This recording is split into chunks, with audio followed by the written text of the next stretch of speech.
भएको रहेछ त यत्रो छोरा हुनुहुन्छ यत्रो समाज हुनुहुँदो रहेछ तपाईँहरूले त्यसमा चाहिँ कुरा उठाउनु भएन त कुरा उठाएर घर पठाउन पुलिस आएर कुरा मिलाउँदै घर पठाउँदै कुरा मिलाउँदै घर पठाउनु गर्छ सर हामीले के जान्दैनौँ लाभो सोधो बाउ भनेर एकदम यादर केयर माइती के गर्छ कमिनले घरमै आगोलाई एकदम भन्दै एकदम घरिघरि सासु पनि आउटै सुत्या खारसम्म काटेका छन् त्यहाँ घरमा कुरा मिलाउँदै पठाउँदै पुलिसले पनि पुलिसले त्यसो गर्नुभएको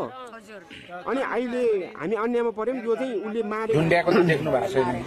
नानु नमस्ते ए अब नानु अब मम्मी त मर्नुभयो भन्ने कुरो थाहा छ मम्मी बित्नुभयो भन्ने थाहा छ त आज 5-6 दिन भयो अनि त्यतिखेर मम्मी र बाबाको झगडा हुँदाखेरि तपाईँ कहाँ हुनुहुन्थ्यो नानु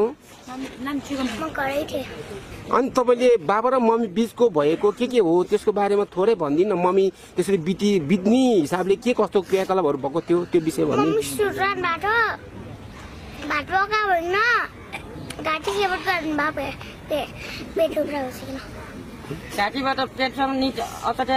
बाबाले चाहिँ मम्मीको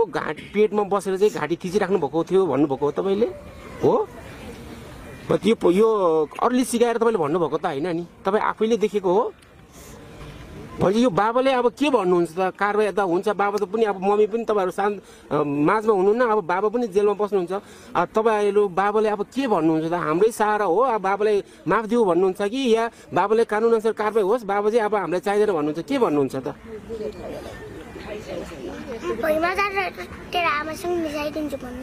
बाबाले पनि तपाईँलाई त्यस्तो धम्की दिनुभएको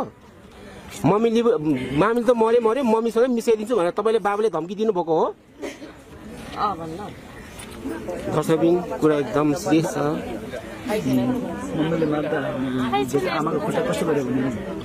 भनेपछि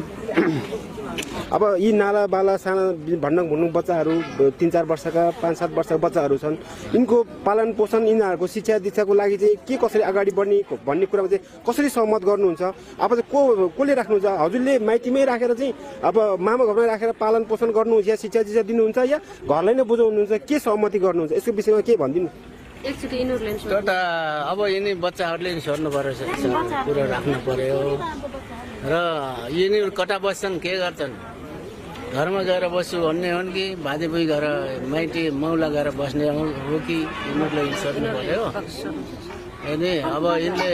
दुःख दिने पीडा दिने कुरो त हामीसँग बस्दाखेरि हुँदैन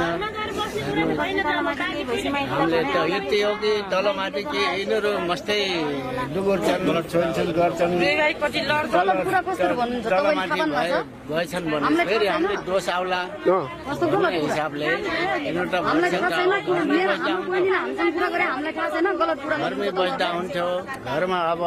आमा छैन आमा उठेर गई बुवा पनि अब ठाउँमा बसिरहनु भयो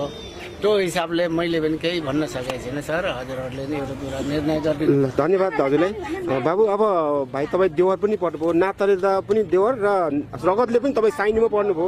हकवाला पनि तपाईँसँगै हो अब भाउजू बित्नुभयो दाइ त अहिले पनि कानुनी रूपमा थोरै भए पनि उहाँ त्यहाँ बस्नु भएको छ यी बालबच्चा अहिले सानो 6 दिनसम्म उनीहरूले अधिकार खोज्दैनन् भोलि ठुलो भएपछि अधिकार पनि खोज्दैन सानो हुँदासम्म बचाउनु पर्यो शिक्षा दीक्षा दिनु पर्यो उनीहरूको नियमित रूपमा चाहिँ पठन पाठन पनि गर्नु पर्ला त्यस विषयमा चाहिँ तपाईँ अब एउटा जिम्मेवार त नभनौँ भोलि एउटा नातामा त तपाईँ एउटा आफ्नै नाताको रगतको नाता छ नि तपाईँकोमा त यो बच्चाहरूको विषयमा चाहिँ के भन्नुहुन्छ एकचोटि थोरै भनिदिनु अब भोलि गएर त यिनीहरू त भोलि रोडमा आउलान् भोलि माइतीमा भनेको त एउटा मायाको घर मात्रै हो होइन अब थोरै उनीहरू सहयोग गर्लान् तर सधैँभरि त सबै कुरामा जिम्मेवार त उहाँहरू लिनु नसक्ला त्यो विषयमा चाहिँ तपाईँले के भन्नुहुन्छ थोरै भनिदिनु यस्तो हुन्छ अब बाउको अंश छँदैछ हजुर भोलि अब मेरो बाउको अंश कहाँनिर छ के छ खोजतलास गर्दै गयो भने बस्न पाइयो होइन नजानेलाई आइज भन्न हामीले पनि अलिक भन्न नसक्ने अब होइन हामी उति घरमा बस्छौँ भन्छन् भने घर पनि बुवा त्यस्तो हुने बुवा गइहाल्ने अनि बच्चाहरू मात्रै कसले हेर्ने आमा पनि गइहाल्ने त्यो भएको कारणले गर्दा म यो अलि यसको विषयमा अलिक क्लियर भएर कुरा गर्न म अलिक सक्दिनँ हेर्नुहोस् म पनि घरमा नबस्ने मान्छे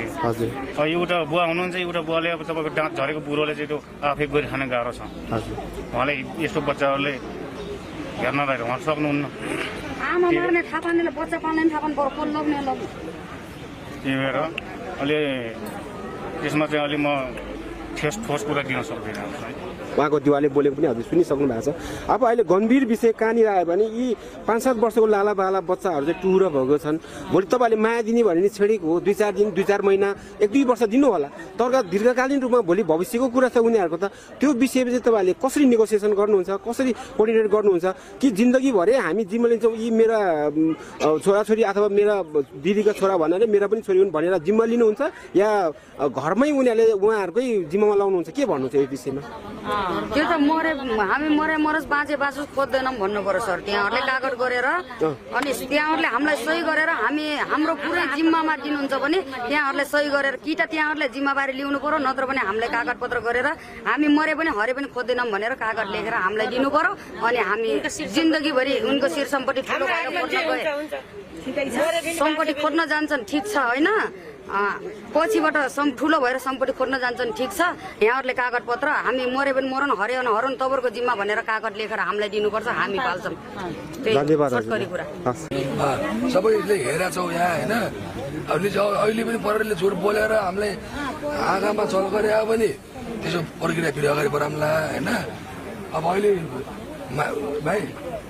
माइती बच्चालाई पनि राख्नु, घरको बच्चालाई पनि राख्नु होइन, दुइटै पक्षको गोबरमा इलाज बुझाउनु है। बाउ आउनुहुन्छ बालबच्चा के गर्ने कागज बनाउनु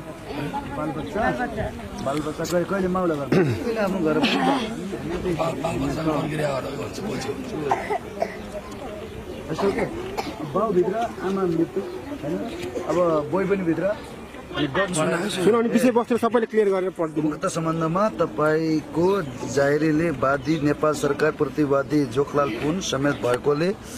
आत्महत्या दुस्साहस मुद्दा अंशुदानको सिलसिलामा मृतक अमृता पुनको लास सब परिजन प्रसाद जाप्ती स्वास्थ्य विज्ञान प्रतिष्ठानले घोराई दाङ राखिएको हुँदा तपाईँको छोरी अमृता पुनको लास सद्गतको लागि तपाईँको जिम्मा दिएको छ। आफ्नो परम्परा रीतिरिवाज अनुसार दाह संस्कार गर्नु हुन अनुरोध गरिएको छ। ल होइन तपाईँ त भयो को तपाईँ भन्ने यहाँ पत्ता लेखेको छ श्री प्रताप सिंह कामी अनि रोबरमा खै त रोबरमा अनि अर्को पत्र चाहिँ अर्को के छ उहाँलाई त्यो पत्र हामीले दिने हो होइन, लास्ट बुझेको यसमा चाहिँ रीतिमा लेखौँ न त, त्यो पनि हामी राख्छौँ है। यसमा जुन भाउजू बित्नुभयो तपाईँ त देवर हो नि त, अहिले मृतकको चाहिँ देवर पर्नुभयो होइन त, कतिखेर जानकारी पाउनुभयो हजुरले चाहिँ भाउजू बित्नुभयो अथवा घरमा यस्तो घटना घट्यो भनेर कतिखेर जानकारी पाउनुभयो हजुरले? ठ्याक्कै 4:46 4:46 दिउँसोको 4:46 भाउजू घटना घटे चाहिँ कति बजी थियो? मलाई थाहा छैन, भाउजू 4:30 फोन गयो यस्तो भयो अरे भनेर मात्रै। ए हजुर चाहिँ परिवार सहित उता बस्नुहुन्थ्यो एक्लै? हजुरको परिवारै उता काठमाडौँ? परिवारै उठे। ए भनेपछि बेला बेला आउने जाने चाहिँ गरिराख्नुहुन्थ्यो? म अहिले 2 वर्षपछि मात्रै आएको, 2 वर्षपछि मात्रै आउनुभयो। त्यति बारेको घरको बारेको पनि थाहा छैन। दाजु भाउजूको बारेमा के कस्तो हुन्थ्यो भन्ने विषय तपाईँलाई केही पनि थाहा छैन? यो विषयमा के भन्नुहुन्छ त? अब उहाँहरूले ब्लेम भनौँ या उहाँहरूले आरोप त के लगाउनु भएको छ नि, भाउजू अथवा तपाईँको भाउजूलाई चाहिँ उहाँ माइती पक्षले चाहिँ कर्तव्य गरेर नै ज्यान मारेको हो, उनीहरूको यस्तो छोराछोरी चाहिँ हार्यो, पहिल्यैदेखि पनि यस्तो किसिमको टर्चर यस्तो किसिमको तनाव दिइराख्नुहुन्थ्यो, जातित्वकै रूपमा पनि भेदभाव गर्नुहुन्थ्यो, हिंसा गर्नुहुन्थ्यो भन्ने उहाँहरूको आरोप छ। यो विषयमा तपाईँको भनाइ के छ त? यो विषयमा तपाईँको हाम्रो जातमा तपाईँको चाहिँ विगत जाति नै भाइ भोट जस्तै हुन्छ है। अब त्यसमा चाहिँ अनि छुट बार्ने भेदभाव गर्ने चलन छैन। हजुर। दोस्रो कुरा हामी इसाई धर्म मान्ने मान्छे, हजुर, इसाई धर्म मान्ने मान्छे भित्रमा त्यो छुवाछुत भेलो हुँदैन। हजुर है, अनि त्यसको बारेमा मलाई अलिक त्यो होला कि जस्तो लागेन। हजुर। तर चाहिँ अब यो घटना भइहाल्यो, भइसकेपछि अब हो ठिक छ, मेरो दाइ नै दोषी छ भने कारवाही नै होस्,